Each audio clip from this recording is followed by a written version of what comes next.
You're listening to the Common Interest Podcast, where we discuss condo, townhome, and homeowner associations and the issues affecting them. We're produced by the Community Associations Institute of Illinois. This podcast is made possible in part by our Diamond Annual partners, Itasca Bank and Trust and Wintrust Community Advantage. Thank you.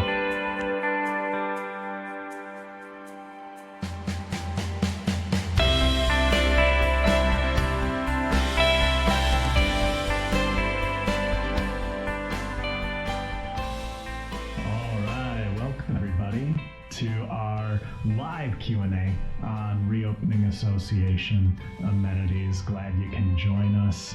And with us today are Nancy Ayers, Serina Brancato, and Matthew Goldberg. We have got a little bit of a varied panel. We've got insurance, community association manager, and the legal side all covered on our panel today. And so we're going to be talking about the hows, the ifs, and all of that when it comes to your association's common areas like your pools, your gyms, your party spaces. There's so many questions about how you should go about opening this up now that the restrictions on the stay-at-home orders and the social distancing are starting to ease up as we go through the phases. And so I'm going to give these guys an opportunity to introduce themselves. We'll start at the left with Nancy. Nancy Ayers from Alliant Insurance. I'm the insurance representative on the panel, and probably not the favorite professional at this point, giving you advice, only because I'm saying no to a lot of the openings in the community associations, just trying to keep the board and association out of trouble. So I'll be giving the insurance risk management perspective today. All right, Serina. I'm Serina Brancato. I am the property manager of Kinsey Park, which is managed by Associa, Chicagoland. And it is a unique community. So we have sort of townhomes, high-rise, ties, really dense community. So in times like these, it's been very interesting to try to navigate how to manage things like social distancing and things like that. So happy to help with any recommendations or advice that we can give that has worked for us. And I'm Matt Goldberg with Richmond, Goldberg, and Gorham, the attorney participant today. We also like to call ourselves RG squared. I'm also the one who's often saying no, or I get the pleasure of pointing at Nancy and say, call Nancy so she can tell you no.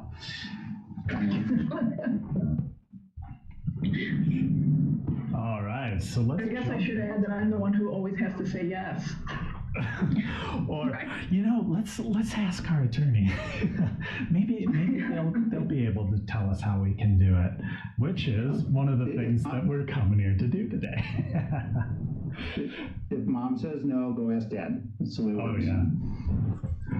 Let's kick off the discussion here today with, I know we have a list of topics that we want to make sure that we cover, but we're also going to be answering our questions from the live chat. So I see Diana's in the chat.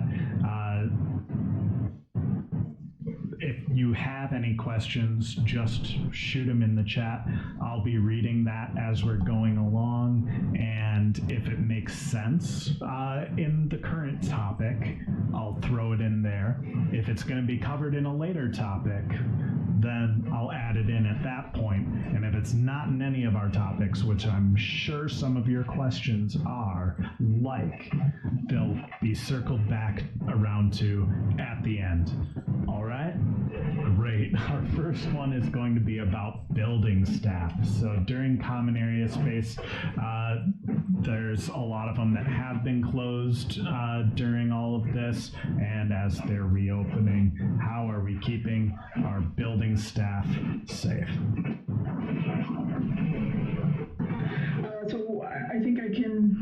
provide some insight as to what's worked for us. Initially with staff coverage, we're essential workers, so everybody came to work.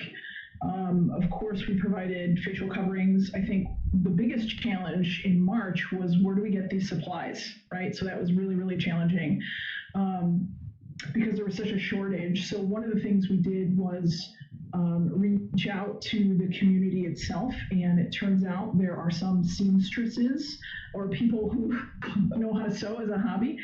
So we had some residents donate face masks that they made for our staff, in addition to some that we were able to get. And so that was a big thing, is making sure we were able to provide them with the PPE. And so now that things are opening up, we need to make sure that they are covered with enough PPE to handle, 5-6 days a week, 8 hours a day, in those working conditions, because they are now going into clean spaces that weren't used for the last 2 months, like the fitness center and things like that are now starting to gradually open. So that was the biggest thing, is the PPE. And then in regard to buildings that perform work orders inside units, we limited that right off the bat. So initially it was emergencies only, like if you had an active water leak. But if we did have to enter, we really put it out there to the ownership to sort of say, look, our focus is certainly to provide a service and to continue to help. However, we have to keep our staff safe, which in turn, the goal is also to keep you safe. So we asked them not to be home or to sort of seclude themselves to a totally different room if we had to enter. And so that kept people far apart. They were wearing masks and gloves, and the appropriate protective equipment if they had to go in. And we just eliminated all non-essential work orders. So anything that was going to keep them in units for a long period of time, changing light fixtures and things like that weren't necessary, we took off the docket for the time being. So that was a big one. And surprisingly, people were very receptive.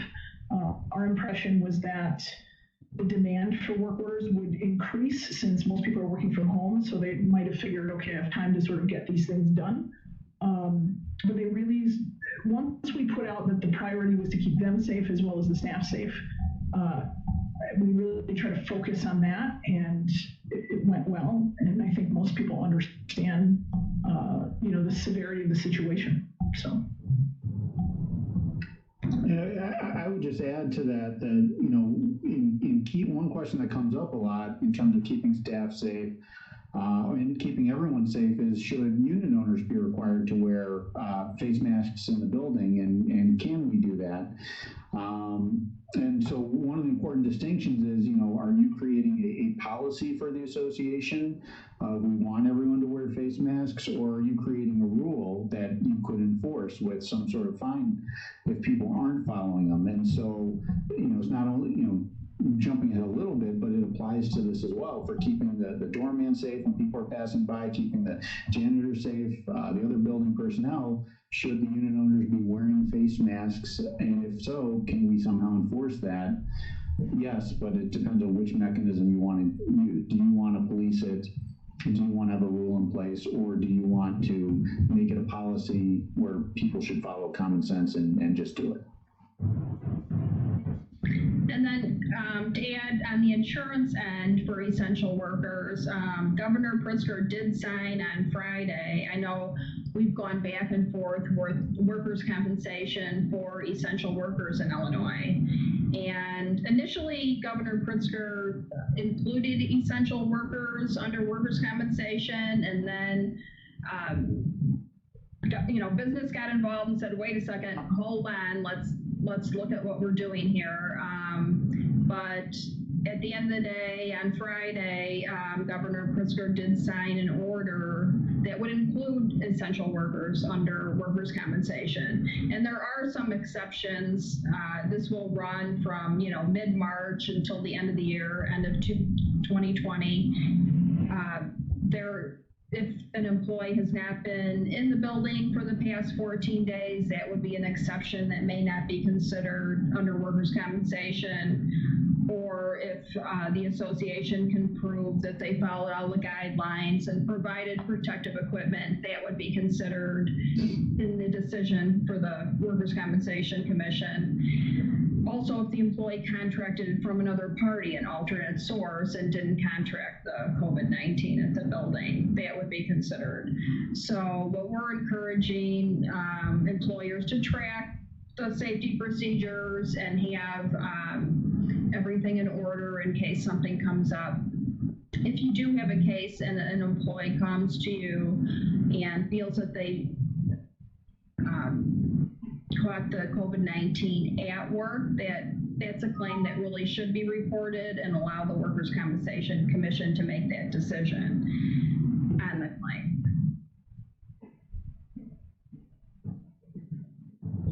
All right, great. So the first kind of common area that I know that we want to talk about during the Q&A here today is going to be those, like the party spaces, the community rooms, right?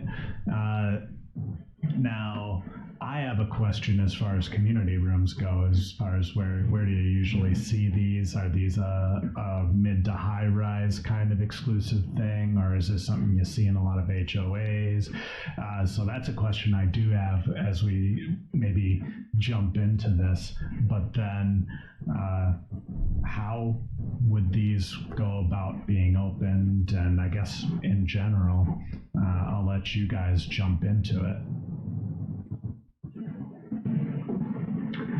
So from our perspective, we do have a hospitality room, a party room, and so that space is not a space before COVID that was open 24/7.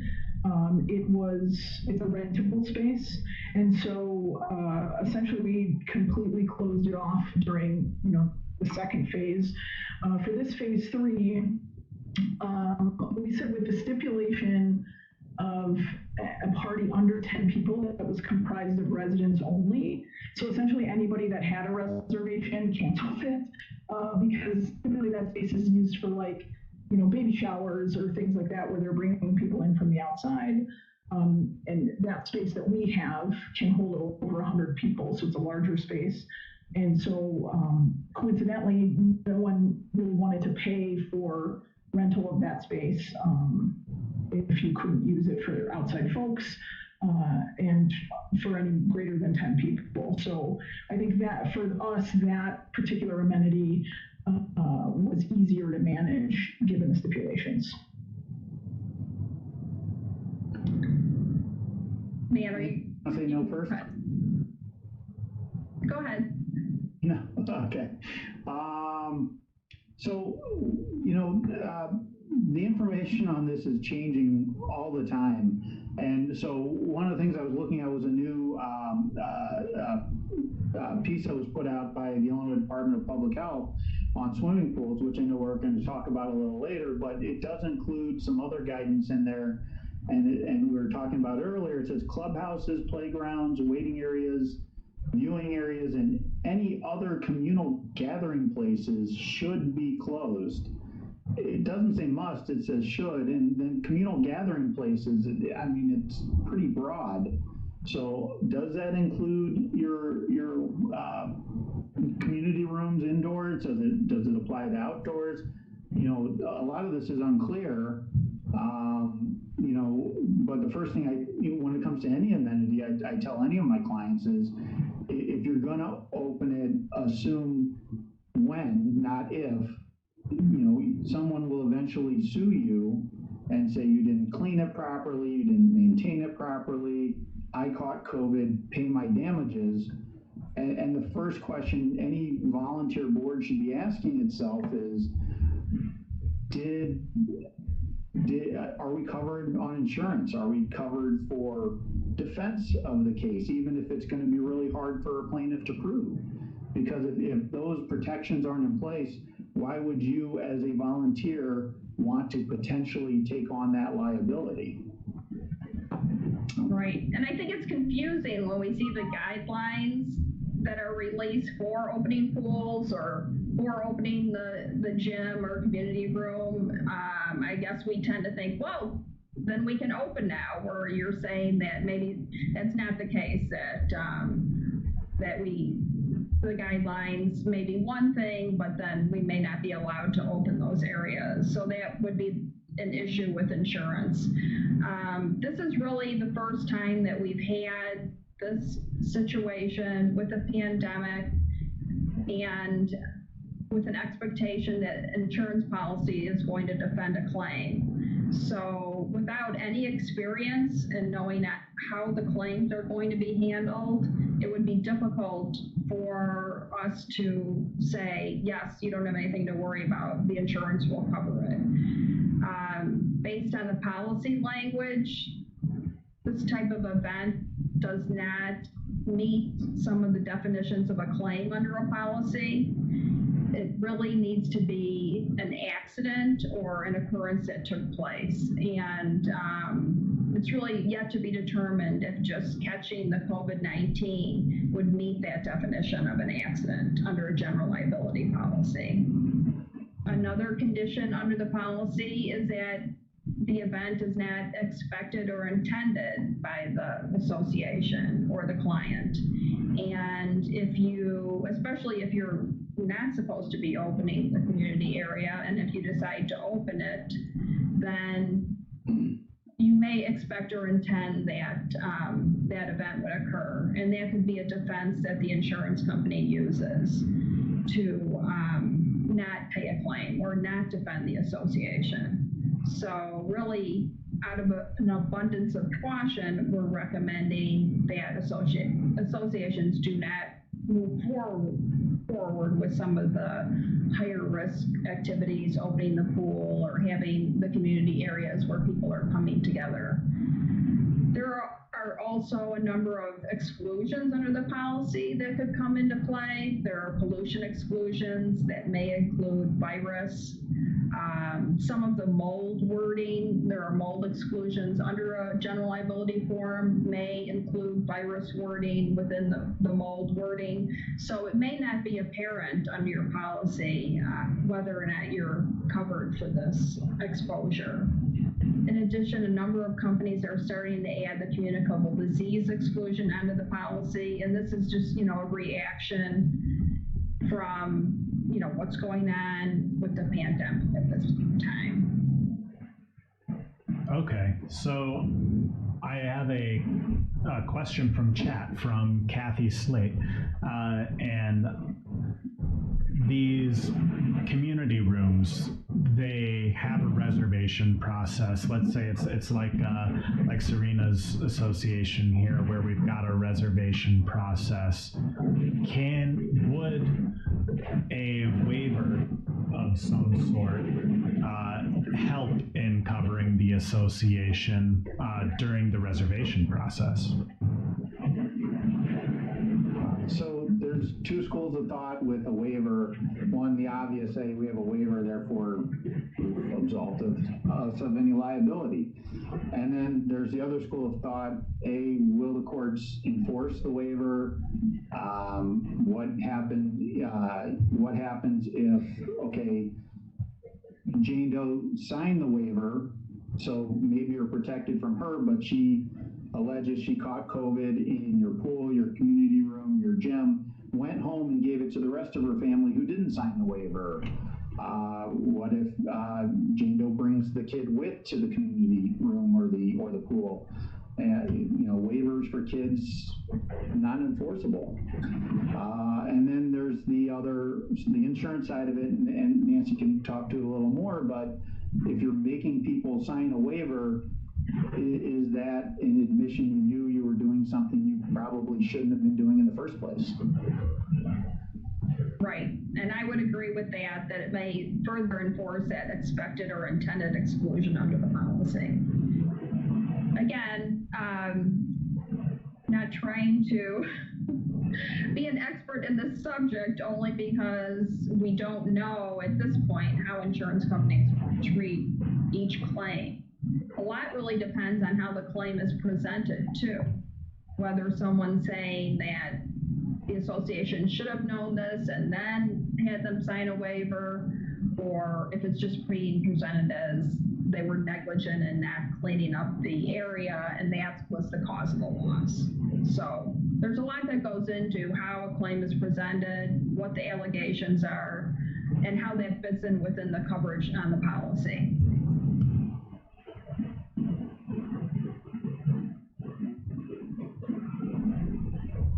Oh, more questions coming in on that. Jersey, yes, we'll be doing a recording that's available later of this whole Q&A. You'll be able to watch it at this same link on YouTube. The second that this stream ends, it's going to be available to rewatch here at this same link. Also, I'm going to release the recording of it as an episode of our Common Interest podcast, which is available on Spotify, Stitcher, Google Podcasts, Apple Podcasts, any place that you're getting your podcasts from. Just search for the Common Interest podcast. It'll be released on Tuesday. Let's see.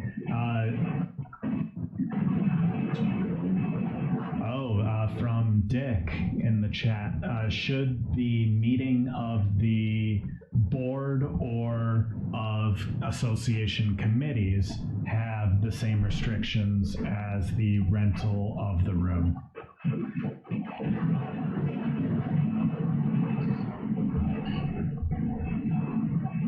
So a lot of associations have moved to virtual meetings for the obvious right now.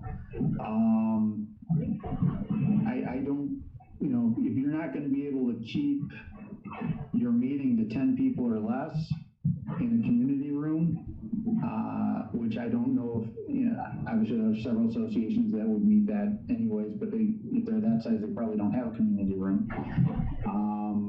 If you're a larger association, you can't meet the 10 person in a room. I think you need to move to virtual and make it available in some other format, just out of necessity.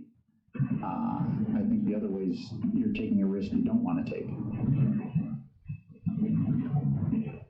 Right. I mean, I would agree with that it's just you're taking on more risk. It's even though, you may have the board in the room without unit owners, they're still unit owners, and they still can make allegations of negligence, and that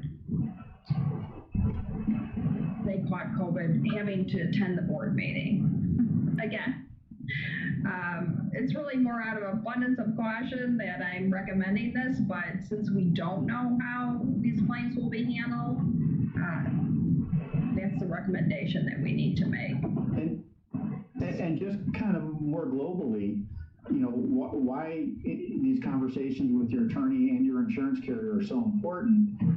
If there's a concern it won't be covered, you probably could have addressed this earlier, the greater fear is you have a risk of losing the case, which is probably pretty small because someone's going to have to show causation that they did in fact catch COVID because you weren't cleaning properly. That's going to be hard to do unless they can show they were living in a bubble and only came out to go to your common element for 2 weeks. So that's going to be hard to prove, but that's an issue of fact, which goes to trial. It doesn't get decided earlier. So, what you have to worry about is defending the case. And if the insurance carrier is going to say no coverage, we don't have to deny coverage and deny defense, you're going to pay for all the litigation of that case up through trial, which is very, very expensive. And so that's a much higher risk of coming out of pocket for that. And that's really what all of this goes to, is that risk. Oh yeah, waiver questions are flying in. So there's some good ones here. So from Pedro, can the waiver also state that the person agrees to defend the board against all claims related to the use of the amenity, so that would protect them from the virus spread effect, right? Like they infect somebody else. And kind of similarly, I've seen some retail stores have said like no kids are allowed into the store, and that's different for an association. I'm assuming like you can't just say if the waiver's not enforceable for children that you can't allow children into the room or whatever the amenity is. I'm assuming that's a case for associations because it would be an FHA violation, Fair Housing Act. Right. I think if you can't discriminate based upon familial relationships, you're risking a family, an FHA violation if you're saying no kids to this, no kids to that. How it comes out, we're all dealing with this for the first time, but could someone bring the claim? Yes. As to the other question, you can put almost anything you want in the waiver. The problem is, what if the person who signs that doesn't have the money to pay for that defense, which is in all likelihood pretty strong. If they don't have the money to pay for it, that waiver wasn't worth the paper it was printed on. All right. Excuse me, the indemnification. So we'll One move thing that into. we did. Okay, yeah, Serina, go for it. Oh, I was just going to say, one thing we did, waivers were not an option for us for the same reasons Matt discussed, and we had consulted with counsel, and they had very similar recommendations. And we did post, like on the fitness center door, and I know we'll get into that later, but because we do have limited access there, we did just post that, this is a space that carries risk. And so just be advised that, like, if you enter this space, there is risk like any other enclosed common space that is shared, that this space is not exempt from any transmission of that COVID. Whether or not that'll protect us or not, but it almost for us acted as a reminder of like, we're opening this because it's an amenity that people, are really eager to use. We have put, enough limitations at least to allow people to use it throughout the day. But that still doesn't mean that the risk is any more diminished than it would be if we had a waiver or not, right? So we just wanted to make note that this is at your own risk. And so that was something that we felt more comfortable at least making it known. And I would agree with that too, because in the case of pools without the COVID, if you do not have lifeguards, we would recommend that signage at the pool, basically swim at your own risk. So I think I would agree with that, what you're doing and putting that sign on the fitness area. I think that's a good idea to put signage up. Anything is going to help in the event that you do have a claim as far as providing a defense against, allegations that are presented. Okay. That, I think there was a question that came up that was very similar. Can you put up signage basically saying use at your own risk? Specifically in the case of COVID, use at your own risk. Does that help, or is that advisable? Yes, it's advisable, absolutely. Does it help when you're defending the lawsuit? Yes, it helps, but it helps with the proofs at the trial. Are there potential defenses you could try and come up with to get out of a case sooner? Yes. I can think of some ideas, but you never know what a judge is going to do with that. And so again, the real risk is not being found liable for having given someone COVID. I mean, it's possible, but the real risk is you end up paying for that defense yourself. Yeah, that's what you just started talking about there in the question is already assuming that you're in court. Right? Like that this is like you have to defend yourself against this, and so the way that you avoid ending up in court is by not having it open, is what I'm assuming. Unfortunately, that's the only safe bet. I think, ironically, and Nancy, you can tell me if that's right, but if someone sues the board for not opening a common element, that probably would be covered. Probably. Well, I was going to mention that you do have a directors and officers policy, and that policy does cover wrongful acts. Whether, again, it's how the claim is presented. You would not want the claim to be presented as a bodily injury claim. Bodily injury is not covered under a director and officer policy.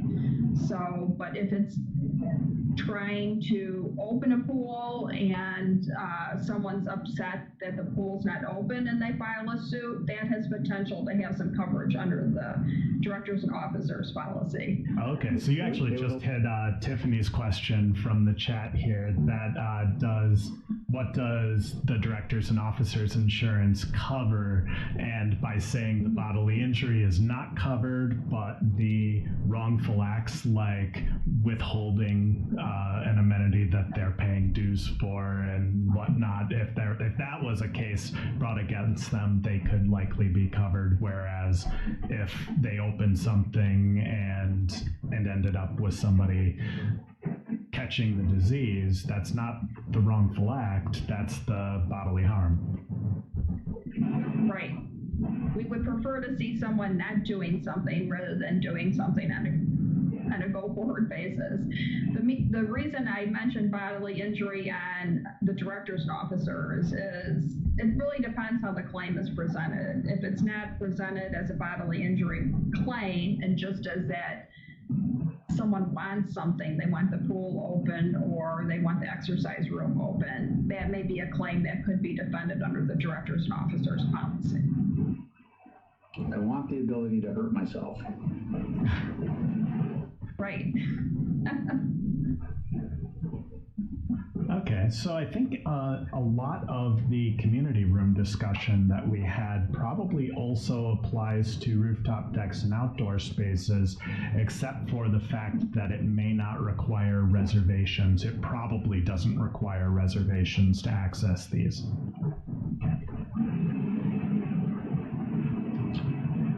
Right, I can speak for us. It does not require reservation.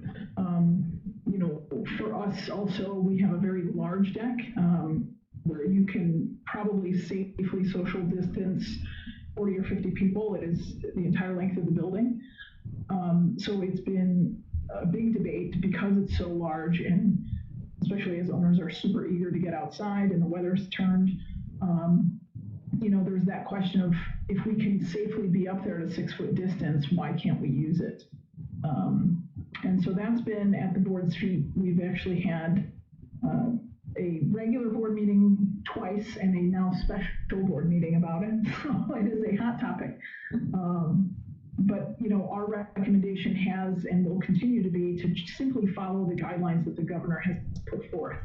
And I think Matt can probably opine best on this, but there's been a lot of commentary about those recommendations because, unfortunately, I think, Matt, you mentioned this earlier, that a lot of the pages sort of say should and we recommend. They're not written like law, essentially, and so we have some board members that sort of dig that apart and are feeling like these restrictions don't apply to them because they are not public pools or, they're not the East Bank Club, things like that. They're not public facilities that are paid for with these amenities. And naturally, our recommendation is this applies to us as well, but that's been a challenge for us, and I'm sure it has been for others too. So I've looked at this as our job, whether it's the attorney, insurance, management, is to advise the client of the potential risk they're taking on. But at the end of the day, we don't make that decision for them. So, as long as we make it abundantly clear, if you open the pool, the rooftop deck, this, that, or the other, because the question I keep getting, can I do this? Is this safe? First of all, none of us are epidemiologists, so we're not going to answer that question. But two, you're taking a risk, and so then the next question is, once you've decided, yes, I want to take on this risk, what are the guidelines out there if we're going to do it anyways? Okay, you know you're knowingly taking it on. Here's what the governor says. Here's what IDPH, CDC, your insurance carrier may have guidelines for you as well. You should check all these and make sure you're following them. And there's a lot of boxes to check. The other thing I was going to say is you started with, because these are so big, Brandon, can just people go up there as long as they stay 6 feet apart? One question I have gotten is, well, what if I want to go up with a group of 10? Or what if we have several groups of 10 that want to go up? What can we do? And one of the guidelines, just so everyone's aware, is if you have multiple groups of 10, those groups of 10 have to be at least 30 feet apart. So there's more to it than a group here, group there, group, there. You have to measure those out too. And I think you actually have to have markings out showing where those spacings would be.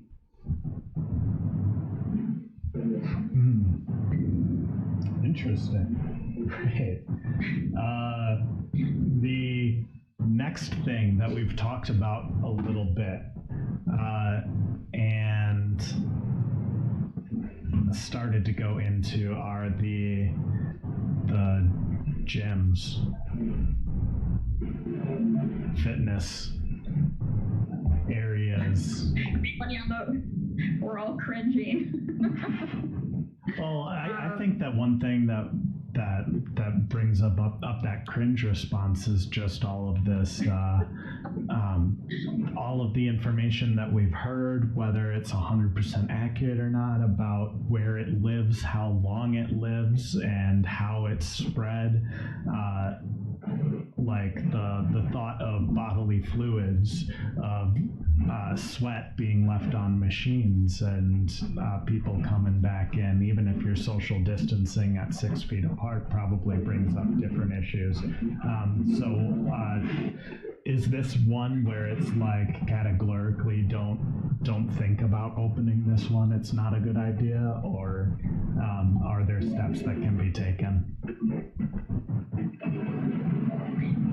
I mean, I think most condominiums, the fitness centers are not large. I know there are exceptions out there, but when we hear from one day, how long it's rise in the air, and then additional advice the next day, or maybe that was wrong, maybe it was right. Really, none of us know exactly what the transmission is and how it's transmitting from one individual to another. So I just would think it would be hard to be 100% sure that if someone's exercised in that room, that it's okay for the next person to come in. I just don't know how you know if that area is clear. And taking that analysis one step further, we started off talking about safeguarding employees. You're going to have to send employees in to go clean it up in between uses, so you're putting them at risk. Mm-hmm. Yeah. So during phase 2, we closed for that reason. There was a lot of pushback, and one of the sticking points for us was the employees are uncomfortable cleaning this space. And to Nancy's point, there was a lot of communication put out there about how COVID transfers in respiratory droplets and things like that, and people are definitely not wearing masks when they're running on the treadmill. So from a practical standpoint, it made absolute sense that this space should just not be open, right? And really, from management's perspective, it was, we really need to keep the staff safe. So either if you're going to continue before things were kind of more obvious that it needed to close,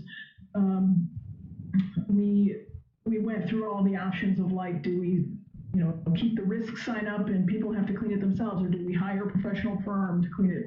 All these other options, but the reality was it just seemed like the risk benefit was so out of balance. And so now as we go into phase 3, looking at some of those recommendations, I think it was spaces like this could be open for like single use or like one-on-one personal training, I think.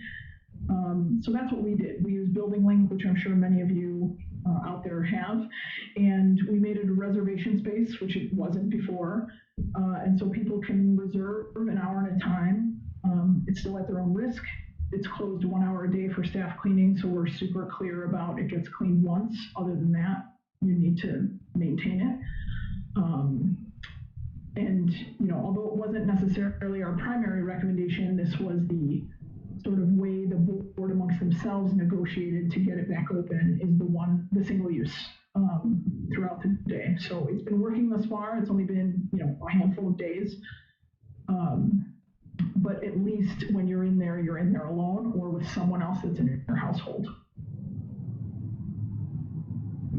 I guess I'll add some uncomfortable guidance on the workers' compensation, since I brought up the fact that Governor Pritzker signed the workers' compensation. I mean, one of the issues that the state had when the governor initially said that the essential workers would be covered under workers' compensation is businesses came back and the retail and manufacturing came back and said, hey, well, we don't want our experience modification to increase. How is this going to count on our losses on a go-forward basis? So ultimately, what was decided would be that any employee cases that are reported under the workers' compensation would not go against the experience modification and would not be included in the losses. That doesn't mean that at the end of the day, you know, the state as a whole may not see increases in workers' compensation rates, but this is something that has been put into effect for mid-March through the end of the year. So most likely it's not something, hopefully we'll have a vaccine that will not be extended from year to year. So you may not see a big change as far as premium, or you will not see it counted against your loss record. So I just wanted to add that in. I know it's... Do you mind jumping a little bit more into the workers' compensation right now? But it's important to know. I do have another question about workers' compensation, if you're willing to jump into a little bit more about that right now. Sure. So for the workers' compensation, you had mentioned it's not going to count into the experience adjustments. So Right. what counts for this, what was signed in by Governor Pritzker, and what would the exclusions be for that? Like, does it still cover an employee that wasn't following PPE guidance? Well, there's a number of things that can come into play, and that would be one of the things that could be considered when the Workers' Compensation Commission, if the case comes before the Workers' Compensation Commission and it's disputed, that could come into consideration. This was just signed on Friday, so I'm not really an expert on it, but they did give some guidance as far as if the association was following best practices and did provide, you know, a reasonable way of not catching COVID-19, that would be considered. Also, again, if, you know, the employee was not at work for the last 14 days, or you could prove that they caught it from an alternate source, a family member, or if there was other information that you were able to provide. So, you know, I don't know how that will all play into the decision, because these are really just guidelines that were released, and I haven't seen it in practice yet, so I don't know how it will work. I just know that it was a negotiated agreement, because initially I feel like the governor wanted to make sure that essential workers were covered, which is important because you're expected to be at work, and we need to provide coverage. However, you know, when business came back, manufacturing and retail, saying, hey, we don't want to get stuck with this bill at the end of the day, our workers' compensation rates are going to go up, they also took that into consideration and said that it wouldn't count against your experience modification, won't count against your losses, and this is for a set time period. As of now, it's until the end of the year. All right. Very good, very good. So I know one thing that we need to make sure that we cover before we get out of our discussion here today is going to be the hot topic on everybody's minds, and that's going to be pools. So how can you open if you should open? Which I'm guessing the answer across the board is going to be probably it's not the best idea to open, but if you do, what's going to be your most defensible way of opening?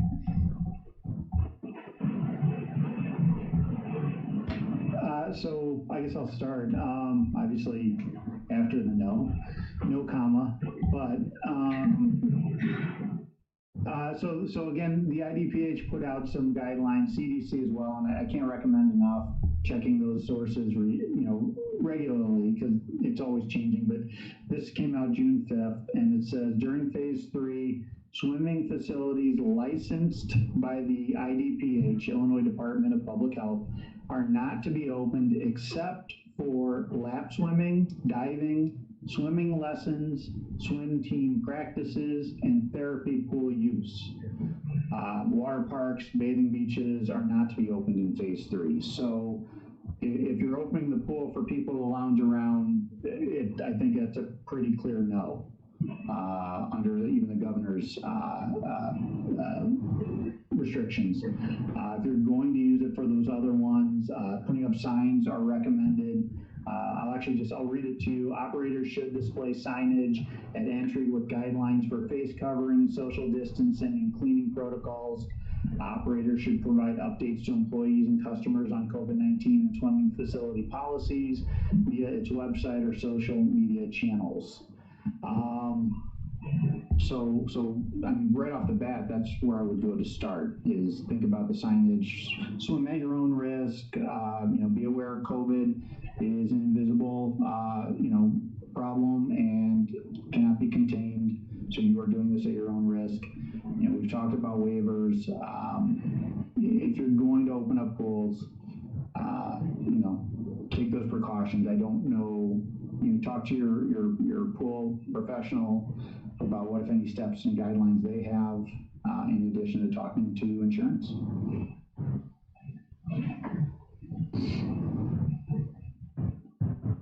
My position is really, I don't know how the coverage will defend in the event of a bodily injury claim that would come from the pool. So I would not advise opening the pool, but that's, again, it's a decision for each association.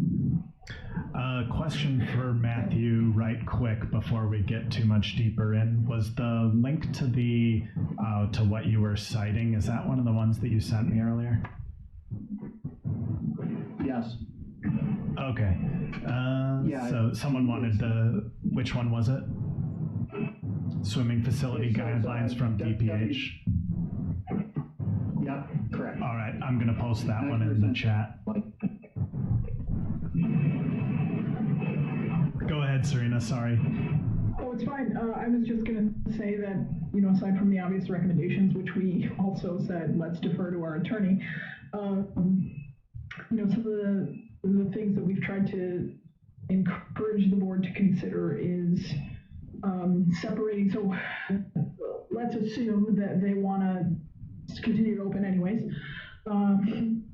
We have looked at options to split the day up among different groups of people. So lap swim is at a certain time, and then kids play is at a different time, and then keeping the number of children, which obviously will bring about more people because they'll come with their adult guardians, and separating groups throughout the day just to try to limit a huge influx of people, from 10 to 2 in the afternoon when it seems to be a prime time. So we've tried to advise that, and also simply just with the pool itself, just making sure that they are able to keep distance. So having an attendant. We are not normally an association that has an attendant, so we've recommended that they use someone, a security guard. We don't have a lifeguard, but someone that can be there as a reminder and kind of make sure that people are set up. We've purchased the floor signs and things like that. And one of the things, just if you're there trying to sort of educate your board who's pushing back on really opening up, is we are licensed by the state of Illinois, and a lot of those licenses, unless you got your license early, their current message, if you call them, says they're not issuing any other licenses till August 27th. I don't know why that's the magic date, but they don't have people in the office currently, from what we understand, or at least people that are taking phone calls. And if you don't have a pool license, technically you shouldn't be open. So that is something you can also, say to your board, this is an additional risk you're taking if you move forward to opening this facility without the proper posted licensure.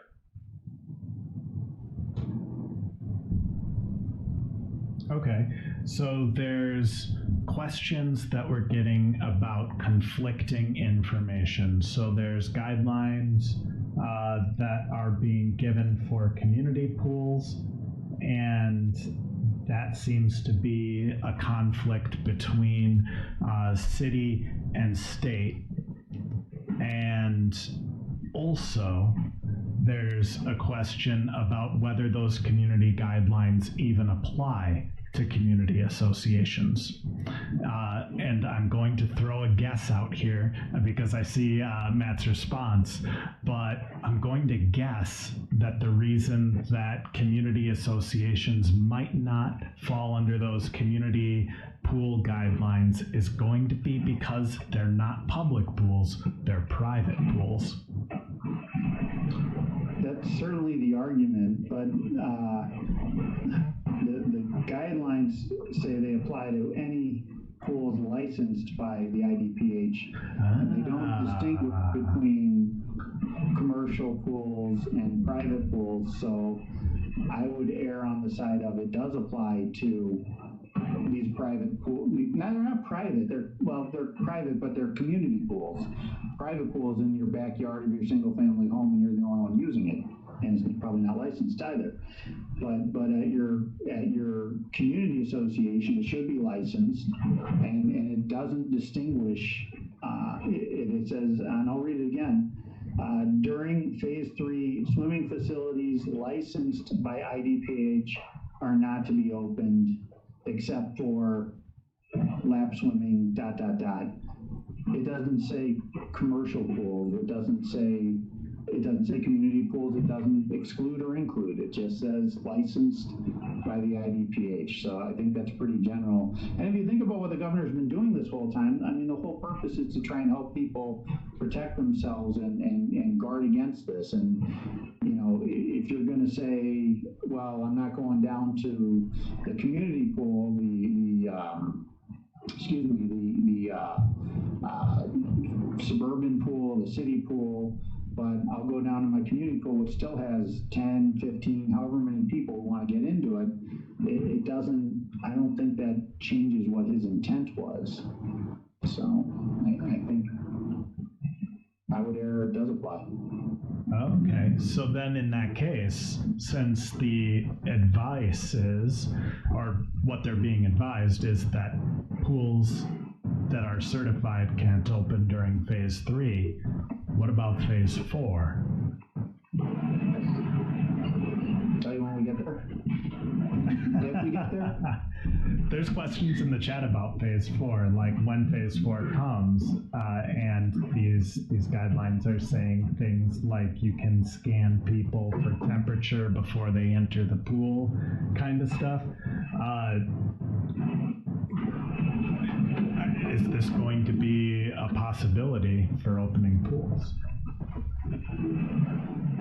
Well, again, it allows you to open the pool for those specific reasons, but if you're opening it just so you can lounge and enjoy the day, it doesn't appear to allow that. And, I couldn't even guess what phase 4 is going to look like right now. Wishful thinking. Okay, so then a question from Ed on that point. by eliminating furniture at the pool, adding signage, limiting how many people are there, and let's say they do have an attendant that's taken temperatures, and you're doing all of these precautions, is this going to be the proper kind of precautions that would say you have an argument that you're doing the best you can as far as the legal defense and the insurance defense might be concerned? Well, first, you would have to have a covered claim first. It does sound like you're taking on a lot of responsibility with the temperature taking, even though that would be a best practice. I started thinking about malpractice when Matt mentioned the temperature.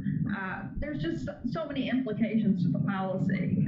We can get, when you mentioned temperature, I was trying to remember exactly how the medical malpractice exclusion would apply to that. So when we go down this road, it's just without prior claims experience on how these claims will be adjusted, it's just so difficult to try to determine how the coverage will apply. So that's why I'm just cautious in providing advice, saying that it would be okay if the association opened. I mean, it is still a business, so they have to be responsible and be able to provide a defense that they were not negligent in allowing the community members to come onto the pool, sit around the pool, and not catch this disease. And I guess what I would say is, those are all great ideas to try and create a factual defense to a claim. And again, the greater risk is not losing the case. The greater risk, although it's possible, the greater risk is you pay for that defense yourself, and it's going to cost a lot. But I mean, if you're going to do it, if you're going to open the pool, those are all ideas that should be used. And again, you should follow the guidance that's out there. Each one of those would be a piece of evidence you'd use to defend your actions as reasonable and not negligent. But, again, you may end up paying for that defense yourself. There was a point raised before that I thought was kind of interesting. It's slightly off topic. Someone mentioned about you're paying for all these amenities that aren't in use. And I actually had to come up with one of my clients very recently was, well, we're paying for all these amenities. Why should I pay my assessments, or why should I pay all these? And the answer is the budget's the budget.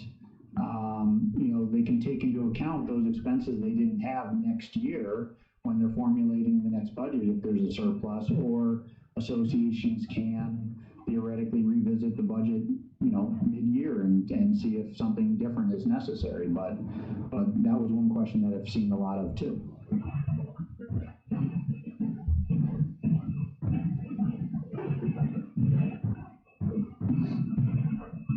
All right. So, as far as any conflicting guidance goes, I think to go back to that, if there's the conflict between the IDPH and Chicago PDH on these pool opening guidance, which supersedes? So if it depends on I guess what the conflict is, you'd have to look at it. But if it's Illinois says you can open pools, but Chicago says not yet, you have to follow Chicago. If Illinois says take temperature checks and Chicago says you don't need temperature checks, it's an interesting question. I mean, Chicago has home rule. It depends on where the authority for that rule came from, whether or not the home rule takes effect in Chicago could overrule the state. Typically, the state is superior. So I guess it'd be an individualized analysis.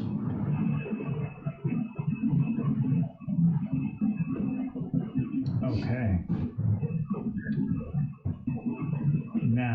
there are some other questions that kind of diverge away from pools. So I do want to give you guys an opportunity to say anything else that you might want to say about pool opening before I jump into other questions.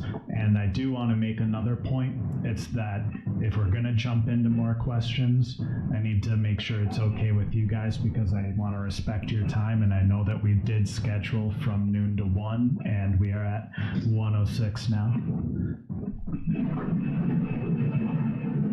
I'm happy to stay. I'm happy to stay. I probably don't have any more comments on pool openings except for the swim at your own risk signs. No.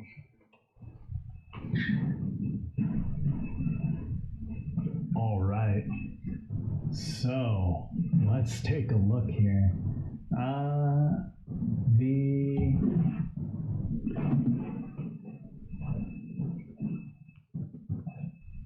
The first one, this is a strange one. It's referencing something that I'm assuming goes back to workers. It's that, are there any comments or concerns to consider from the unions regarding reopening plans? And if we haven't heard those, I understand. Oh, regarding the employees helping with reopening the gyms and pools? Yeah. I don't have any knowledge of it. The only thing I've seen from the unions, I have talked to them, and they're so far have been largely on board with doing the best you can to protect the employees. So I think that's kind of the theme. I would agree. We are a union building, and most of the communication has simply been, that as technically as their employer, really the only thing they've asked is that we provide the PPE, which is typical for most other employers. But otherwise, we designate what their task lists are, and if that means cleaning a fitness center, that's what that means. So we haven't had any pushback from that. Okay. So another question that's come up is a little bit outside of the scope of what we've been talking about as far as amenities go, but as far as gatherings, like community garage sales, and then also playgrounds. I know before we started, you guys were talking a little bit about playgrounds, so we can go into that too. So as far as garage sales or things along those lines go, can communities still, allow that kind of activity? And then let's talk about playgrounds. I think if there's less than 10 people or less, I think you can have an outdoor garage sale. Yeah, we have a spring cleaning that has been delayed, so it's become a summer cleaning. And it tends to attract a lot of people who come and deliver things to our dumpsters that we rent for disposing old furniture and stuff. And so typically it was more of a free-for-all and just come and bring your stuff. And this year we added a schedule. So we're just trying to keep things as close to the same as possible with the parameters that work. So now we just have 30-minute slots when they have to bring their things down to eliminate crowds.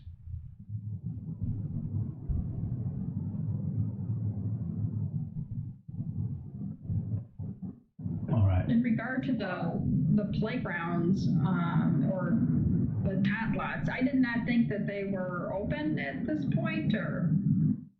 So the guideline, the swimming facility guidelines, and someone's going to argue, well, swimming only, not everything, but it does say clubhouses, playgrounds, waiting areas, viewing areas, and other communal gathering places should be closed. And someone's going to argue it only says should. Someone's going to argue it's on the swimming facility guidelines and not general. I know where I live, the playgrounds are all still closed. Reasons cited are it's hard to keep them clean, it's hard to keep kids social distancing, especially at the age that would regularly be on the playgrounds. It seems like too many variables to responsibly open it up.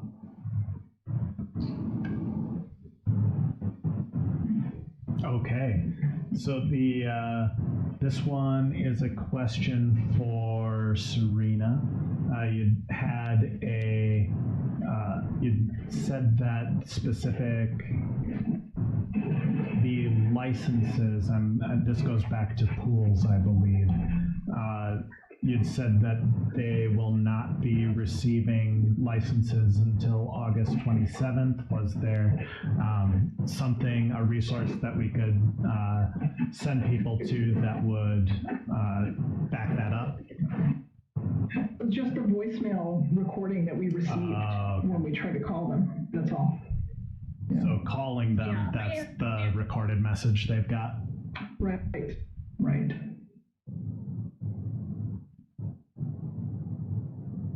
Yeah, I've heard that from property managers that they do not have a license. They're not expecting to receive one this summer. All right. This one comes from Jennifer. What if the access to an amenity for an entire building goes through a single residential floor? Are there any specific liabilities or thoughts that you guys have on that kind of situation? I'm thinking that probably applies to you have to go through a residential floor to get to the pool, or it's the top floor and everybody needs to go through there if they wanted to get roof access.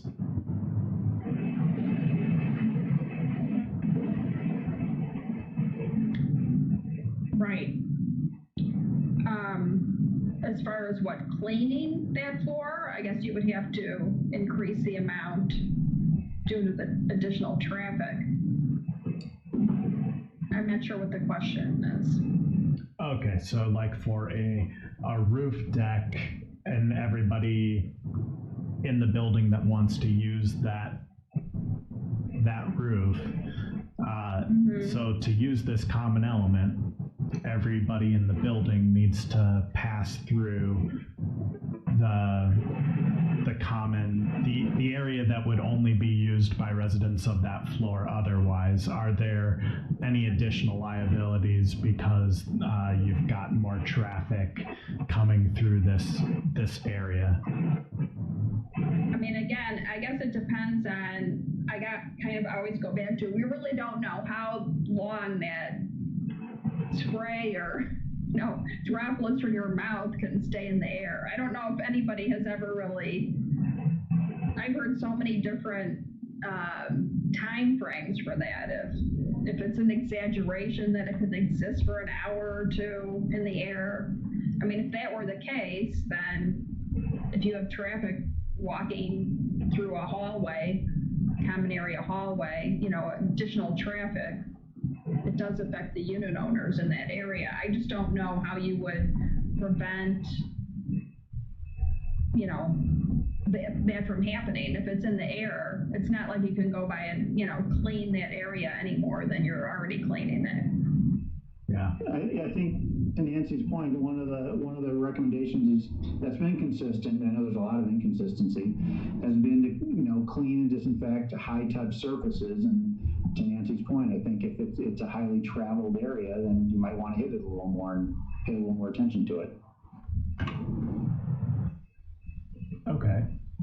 So then, I think our last question that we're going to be able to get to here today is from the chat here. We do have a couple of other questions that were at the bottom of our agenda.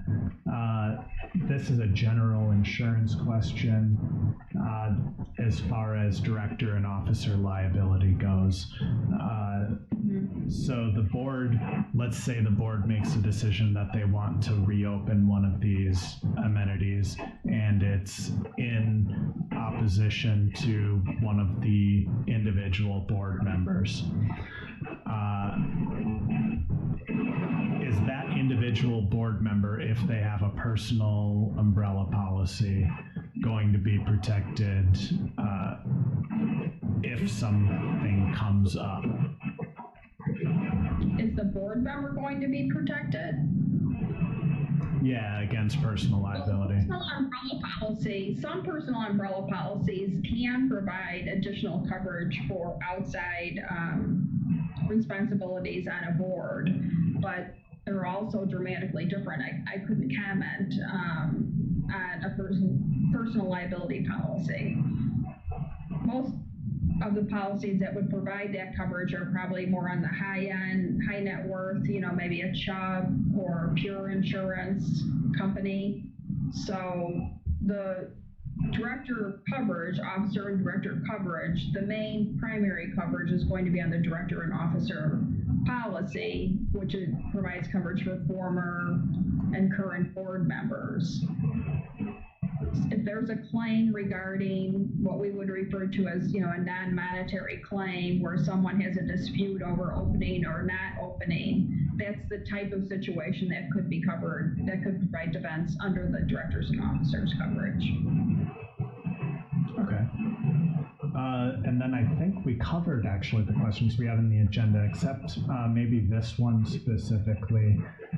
If we've got an amenity where residents and owners are only being allowed, are the adult children or grandchildren allowed to be a guest of them at the pool during COVID-19?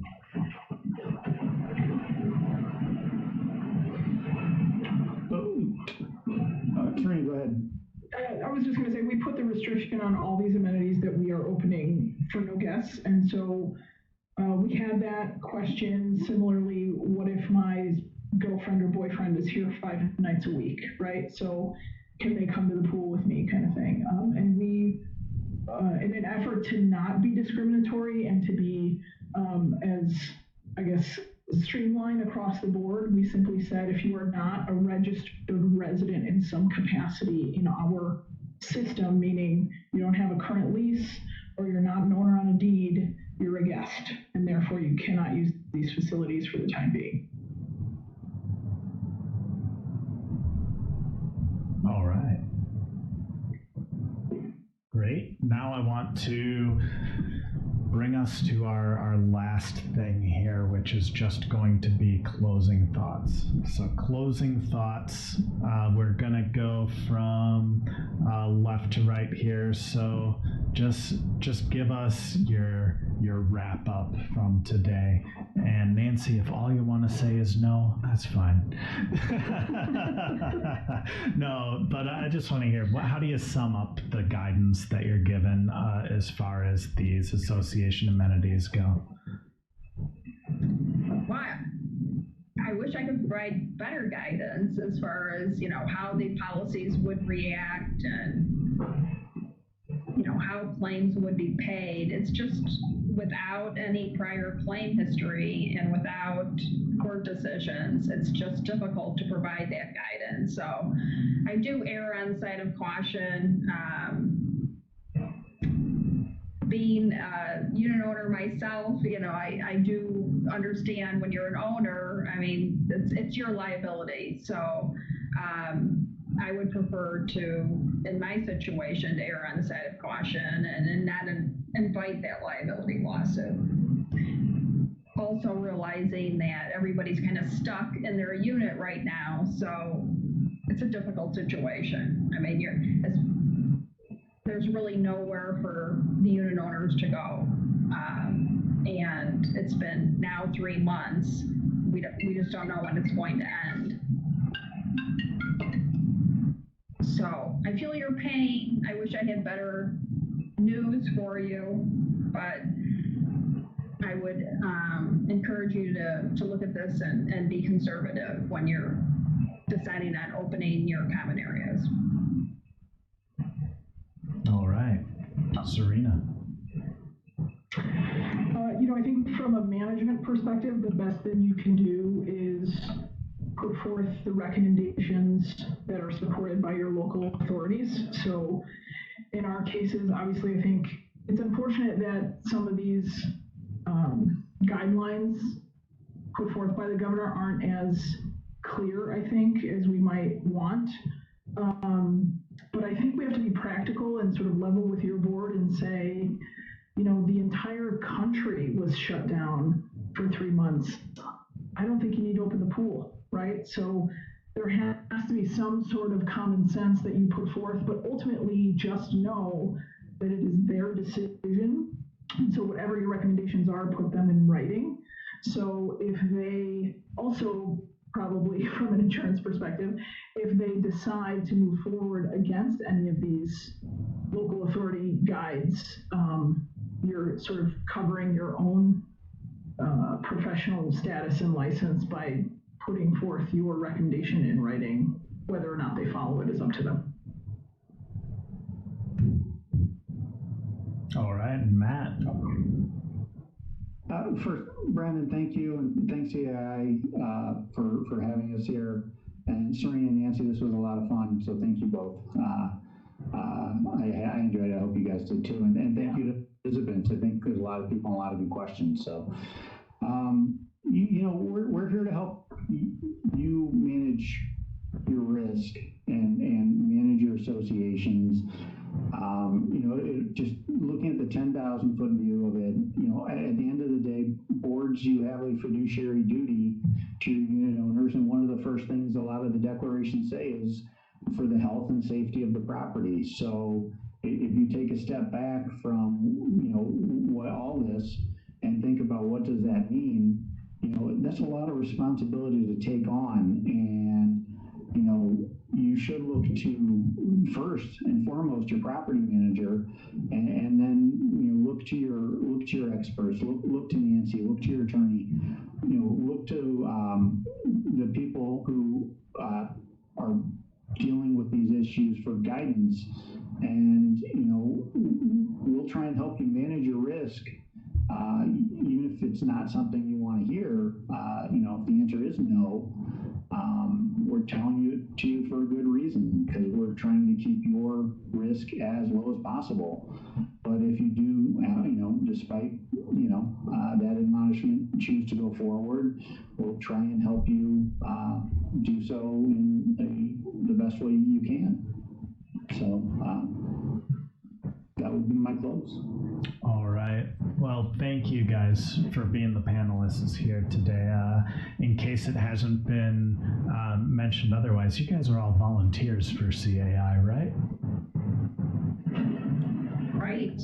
Yeah, members of our education committee, and so you guys thought that this would be something extremely important for us to start talking about, because there are obviously, based on the chat today, so many questions about this specific topic. And so I want to thank you guys for taking the initiative to pull this all together. You guys, awesome members of the committee, and I want to make sure that that's known in the chat here, that this is a great effort by you guys to make sure, on behalf of CAI, that we're getting information out, because it's our objective to be at the front end of the information here, and it's great that we're able to do so. So thank you so much. Thank you. Thank you. Thank you.